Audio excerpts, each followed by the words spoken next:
Alrighty, that is a large fan. Yeah. It's actually off. I just hand spun it. I have not turned it on yet, but I have hand spun it and got the blade brackets fairly close, and I got it to what I feel is the optimum angle of attack, which is just a little bit of upward curvature here, and it's level about there, and then it comes down. Later in the video, I will try turning it up, and I'll try turning it down. But as I said earlier in the video, the reason for that was I wanted to be able to adjust it to see what had happened. And if I put the bracket in the center when I went to turn the pitch up, or the angle of attack, it would hit the housing.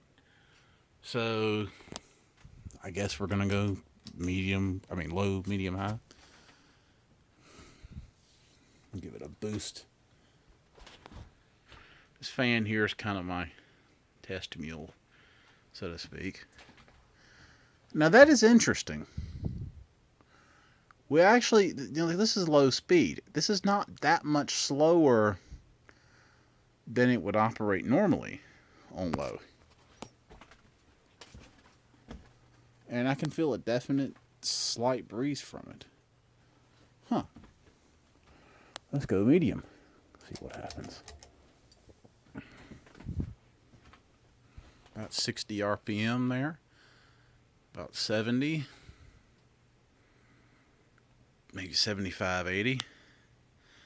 You can already see stuff is starting to move around because, hell, it's going faster than the Altura does on high. Now, granted, there's a fifth blade there usually, and I only got the 4, or else I would have tested it as 5. Oh yeah, there's some definite air movement there. I mean, it's... Well, let's compare it. Hey, Kenny. Watch out, buddy. Let's compare it to this on medium.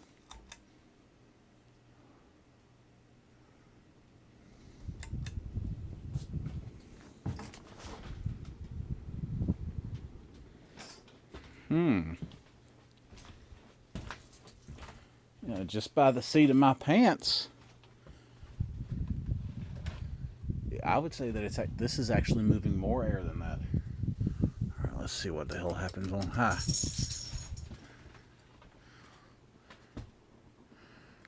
That's significantly faster than I was expecting.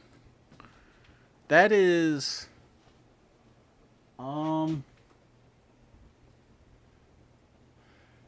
That's supposed to be 160 RPM on medium. Well, that's what it's on. That's about 150 RPM, 160, somewhere in there. Look at all the crap moving. Jeez. Imagine if it wasn't restricted. Because, I got this here, I got all this stuff here. Imagine if it was in free air. Holy crap, that thing's moving a lot of air. Wow. And it kind of loses airflow right about here. I guarantee you it's cavitating some. If the blades were about here and there was nothing around, I'm pretty positive it would move more air.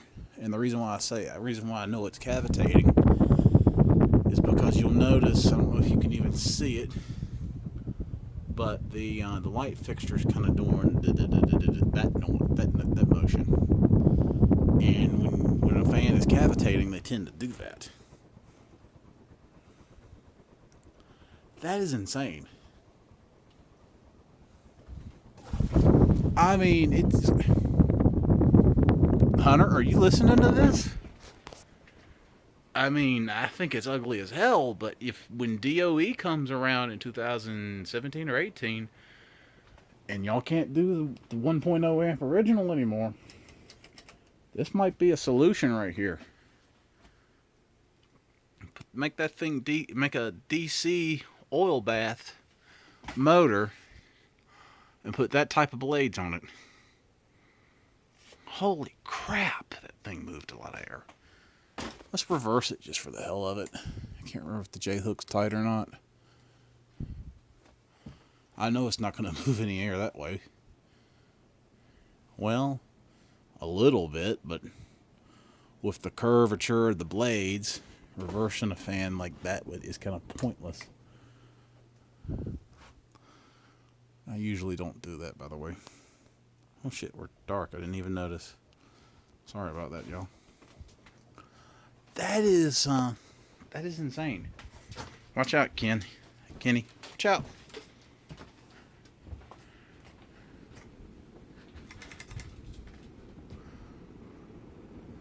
I mean, yeah, it moves.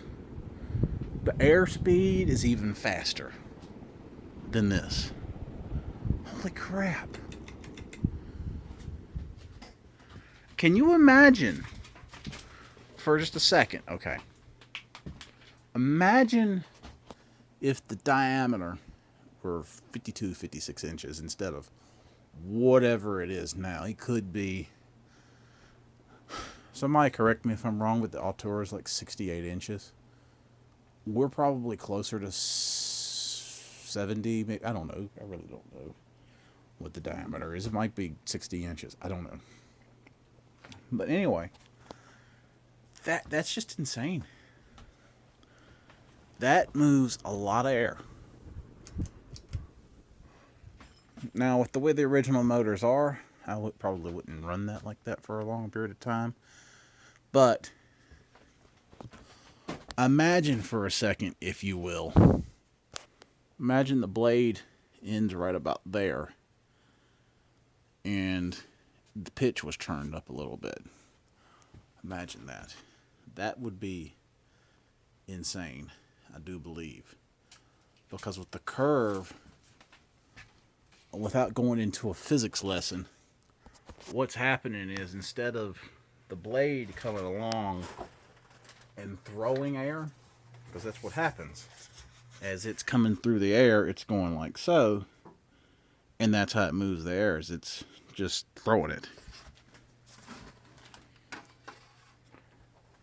Anybody want to drill a blade? But in the case of this, it's the air's coming. The air is up here. It's coming down. Blades coming through. Move the arm.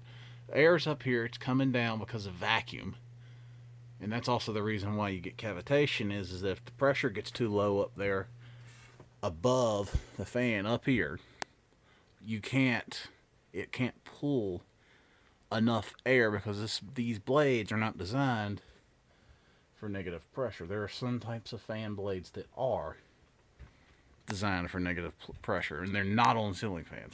They're, I think, axle style, if I'm not mistaken.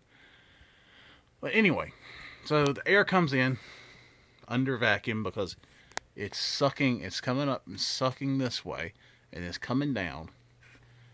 And then in this case, instead of just being thrown down, the air's coming in, and it's gently pushed. Does that make sense? And the fan provides its own lift, kind of like an airplane. So I'm going to try turning up the blade pitch. Set that there. Hopefully you can kind of see that.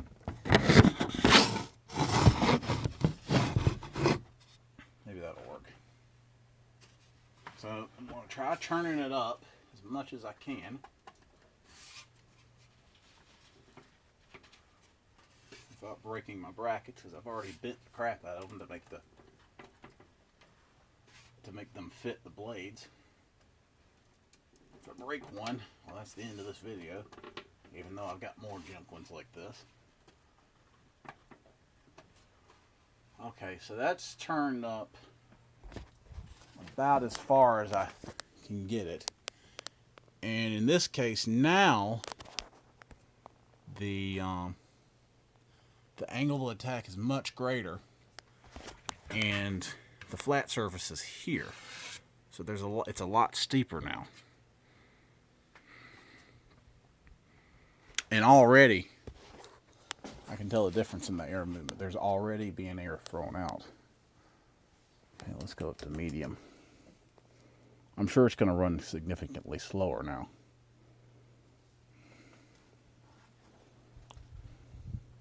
The velocity is slower, but the air movement is still there.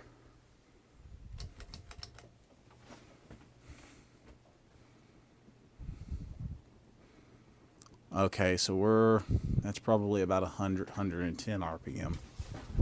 Holy cow.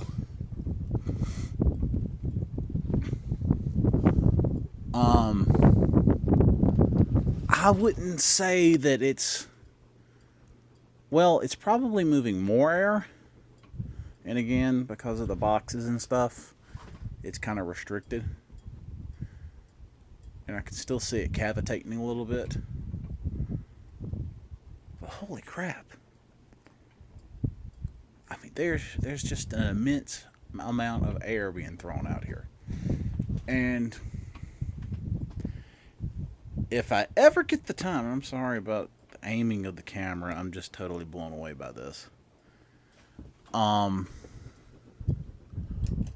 If I ever get the chance, leave it on low. If I ever get the chance and the time, I'm going to mount this setup on one of the outdoor originals that I have. Granted, those are Energy Star, but still similar amounts of power. Yeah, that's something else right there. And the thing is, though, is that if the blades had I'm sure y'all have heard of the Gossamer wind fans. Okay, you know the Hampton Bay Industrial? That's Gossamer wind. It's kind of like an airplane propeller. Steep at the base, and it kind of floats out towards a negative pitch or a zero pitch. If, and this is a big if these had a bit of a curve to them in that regard, this thing would probably move even more air. Because then it wouldn't have all this surface area to contend with, and you would have, what you wind up having is a more steady rate of speed of the airflow coming out of it. Does that make any sense? Okay, what I'm getting at is, because it would be steeper here. Consider if this is the tip of the blade, which it isn't, but if this is the tip of the blade, say that it is, the tip speed of the fan going around is much lower here than it is here. The tip speed here at 150 RPM is faster than that fan is over there on high at 200 RPM, just because the diameter is larger. Does that make sense? The further out you go, the faster the tip speed is. And the faster the tip speed is, the less blade pitch you actually need to move the same amount of air. Does that make sense? Let me try to put it another way.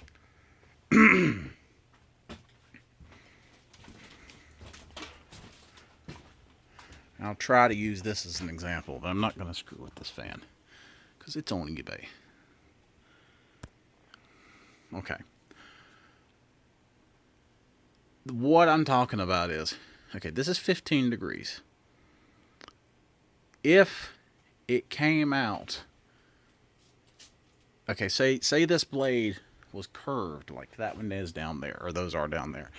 If it was curved and the pitch was steeper at the base and less at the tip, you would have air movement of the same, if you had it right, of course. Now, I mean, this is just all a given and it's just me talking. But if it was steep here and less steep here, you would get an even amount of air across the blade. Now, this may be why we see fans have always kind of been 48 inch, 50 inch, 52, 54, 56, 60. It's about as big as they ever got. up until recent years, where you get the fans that only turn like 60 RPM on high, blah blah blah, etc. Powering off. My speaker got mad at me. There's another video there. But what I'm saying is 52 inches may, if you do formulas and crap, may actually be the ideal size because of the blade tip speed and the blade pitch. But I don't know. Physics aren't my thing. Fans are. But yeah, that's kind of interesting down there.